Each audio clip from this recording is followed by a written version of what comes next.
Hello people, welcome to the grammar series of my channel Befriend English. This is me Dr. Sunita teaching English through Hindi and today's topic is present continuous tense. Yes friends, present continuous tense जिसे हम progressive tense भी बोलते हैं, present progressive tense. तो start करते हैं कुछ examples से. What are you doing now? What are you doing now? अभी तुम क्या कर रहे हो? Next one is I'm watching TV. मैं टीवी देख रहा हूँ. I'm watching TV. Abhishek is not watching TV with me. Abhishek मेरे साथ टीवी नहीं देख रहा है. Why are you both not studying? तुम दोनों पढ़ाई क्यों नहीं कर रहे हो? Why are you both not studying? क्यों पढ़ाई क्यों नहीं कर रहे हो? Okay, so friends, you might have noticed सारे sentences are ending with रहा है, रहे हैं, रही हो, रहे हैं kind of. पढ़ाई क्यों नहीं कर रहे हो? टीवी देख रहा हूँ. क्या कर रहे हो? सब रहे रहे रहे पे खत्म हो रहे हैं. इसीलिए क्योंकि it shows that some work is going on in progress. कुछ चल रहा है. प्रेजेंटली कुछ काम चल रहा है, इसीलिए इसको प्रेजेंट कॉन्टिन्यूस टेंस या प्रोग्रेसिव टेंस बोलते हैं. और एक चीज और आपने नोटिस की होगी, in present continuous tense these are formed with helping verbs is am are with ING with the first form of the verb. सभी में देखिए कहीं इज, कहीं इज, कहीं एम, कहीं आर का यूज हुआ है और सब में आईएनजी वर्ब की फर्स्ट फॉर्म के साथ आईएनजी ऐड हुआ है. तो सबसे पहले तो ये कि इज एम आर का यूज कहाँ होता है. Am is use with I only I, केवल आई के साथ एम का यूज होता है.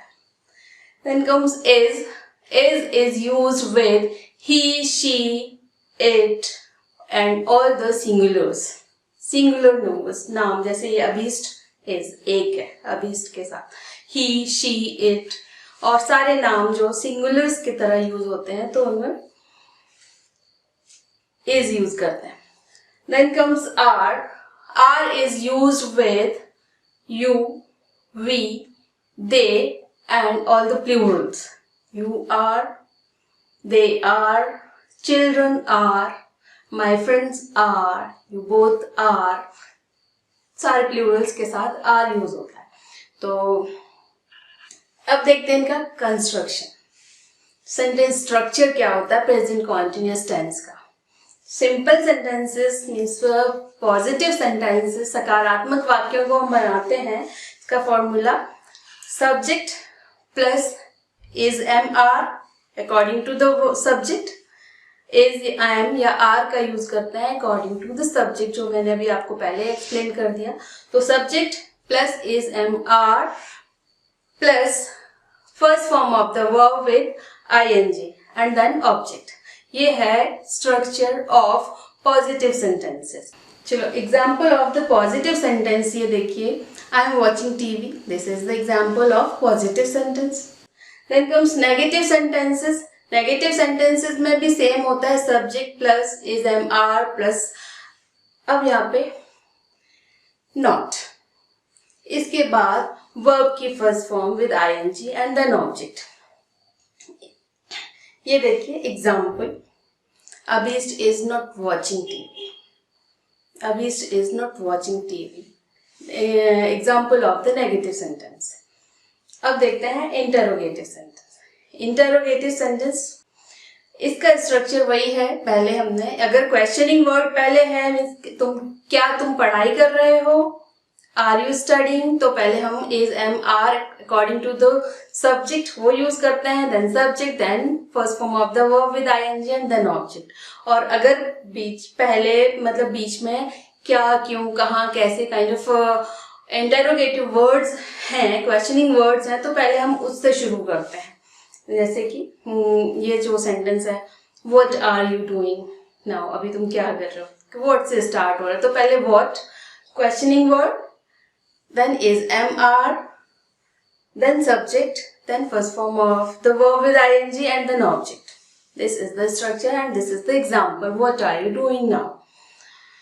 इंटरोगेटिव नेगेटिव अगर है, एक ही सेंटेंस में क्वेश्चनिंग सेंटेंस है वो इंटरोगेटिव है और साथ में उसमें नेगेटिव भी है, तो फिर why are you both not studying, तुम दोनों क्यों नहीं पढ़ रहे हो, why are you both not studying, ये इंटरोगेटिव नेगेटिव का एग्जाम्पल है।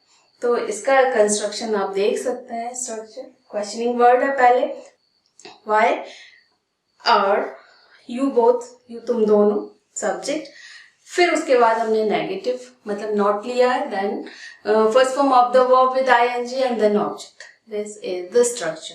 तो अभी अपने सारे स्ट्रक्चर समझ लिए हैं, अब हम देखते हैं इनके यूज, प्रेजेंट कॉन्टिन्यूस टेंस का यूज कहाँ कहाँ होता है।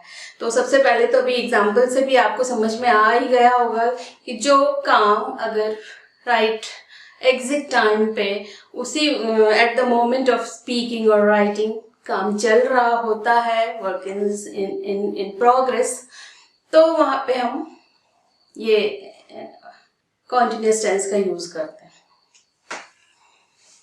एग्जाम्पल्स, ये सारे एग्जाम्पल्स सीखे ही हैं। फिर इसी सेंटेंस का प्रेजेंट कॉन्टिन्यूस टेंस का यूज करते हैं नियर फ्यूचर को इंडिकेट करने के लिए भी करते हैं। निकट भविष्य में if you have planned something for the evening, it may be for the evening, for the next week, for the next month और नेक्स्ट ईयर ऑल्सो, लेकिन इट इज प्लान्ड, तो फिर आप उसको भी इस तरह से, speakers generally use it like that, present continuous की तरह से। जैसे कि ये एग्जाम्पल्स देखिए, I'm meeting some friends after the work. I'm meeting some friends after the work. ये काम के बाद मैं कुछ फ्रेंड्स से मिलने वाला हूँ।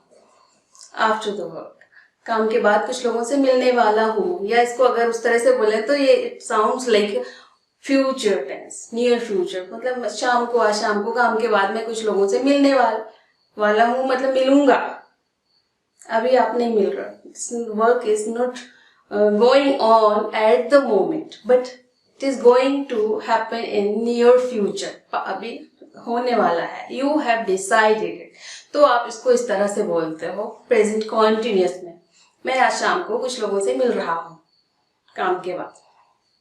एक इसी तरह से एक और एग्जाम्पल देखिए, is he coming with us tonight, आज रात को वो हमारे साथ आ रहा है क्या।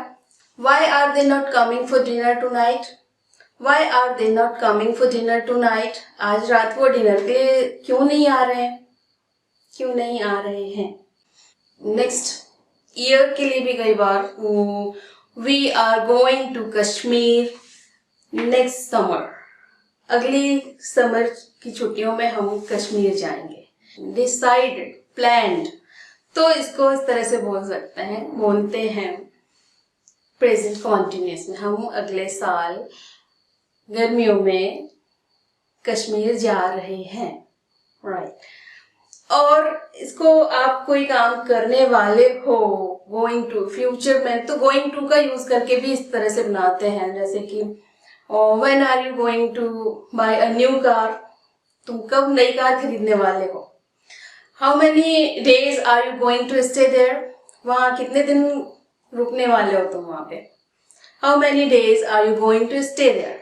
एक और कंडीशन में इसको यूज करते हैं, that sounds like present indefinite tense, simple present tense की तरह साउंड होता है सुनने में, लेकिन उसको भी इस तरह से यूज करते हैं कॉन्टिन्यूस टेंस में, और कंडीशन उसकी होती है negative emotions showing repetition and irritation, और इसके साथ हमेशा ऑलवेज आता है।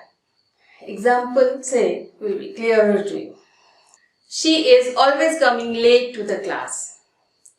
वो क्लास, अब इसको ध्यान से सुनिए, जब हम इसको हिंदी में बोलेंगे तो वो हमेशा क्लास में देर से आती है। एक और एग्जाम्पल देखते हैं, He is constantly talking in the class. I wish he would shut up. वो हमेशा क्लास में बातें करता रहता है, I wish वो चुप हो जाए। लेकिन इस तरह के ये सेंटेंसेस के साथ ये ऑलवेज, कॉन्स्टेंटली, इनके साथ ही इस तरह का आइडिया एक्सप्रेस किया जाता है। When the things are shocking and irritating and happening more often, अक्सर उस तरह के काम जब होते हैं, रिपीटेडली होते हैं, तो फिर इसको कॉन्टिन्यूस टेंस के साथ बनाते हैं, प्रेजेंट कॉन्टिन्यूस टेंस के साथ। एक और एग्जांपल देखते हैं।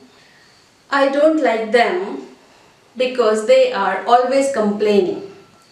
I don't like them because they are always complaining. मुझे वो पसंद नहीं है क्योंकि वो लोग हमेशा हमेशा शिकायत करते रहते हैं, हमेशा शिकायत करते रहते हैं, the same. So that's it for today, friends. I hope you might have understood well the use of present continuous tense, their sentence structure. Keep watching my videos, keep practicing, and if you are having any doubts, just ask me. Just put your question there in the comment box. और पसंद आए तो, नहीं पसंद आए तो, just give your like or dislike, whatever you think. Comments also, positive, negative, whatever you think. Thank you. Bye bye.